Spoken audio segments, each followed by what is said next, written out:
நீங்க அவர்களை பற்றி கேள்வி கேட்கக்கூடிய 3 விஷயங்கள பற்றி தெரியுமா? கண்டிப்பா. அவர்கள பத்தி நமக்கு என்ன தெரியும்? ஆ. நமக்கு தெரியாது. அதனால நாம செய்யக்கூடிய ஒரே விஷயம், அத கேலி செய்யலாமா? ம். அப்படியே நல்ல நண்பர்களா ஆகலாம். சரி. நீங்க என்ன வேற மாரி நெனைக்காதீங்க.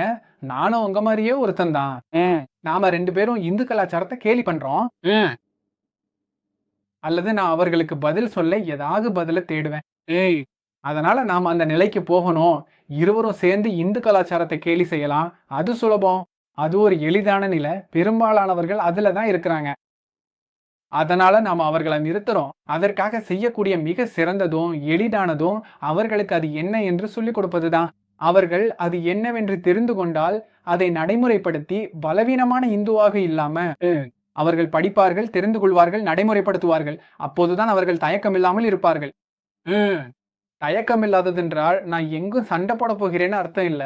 ம். அது என்னவென்றால், நான் என்னை நம்பிக்கையுடன் நின்று கொண்டிருக்கிறேன் என்று தெரிந்திருக்கிறது. ம். அதை யாரும் கேள்வி கேட்க முடியக்கூடாது. இல்ல.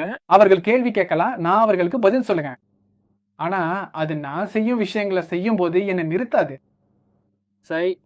மற்றும் புள்ளி விவரங்கள பற்றி பேசும்போது, பாருங்க, அந்த மேற்கு நாடுகள்ல விவாகரத்து விகிதத்த பாருங்க.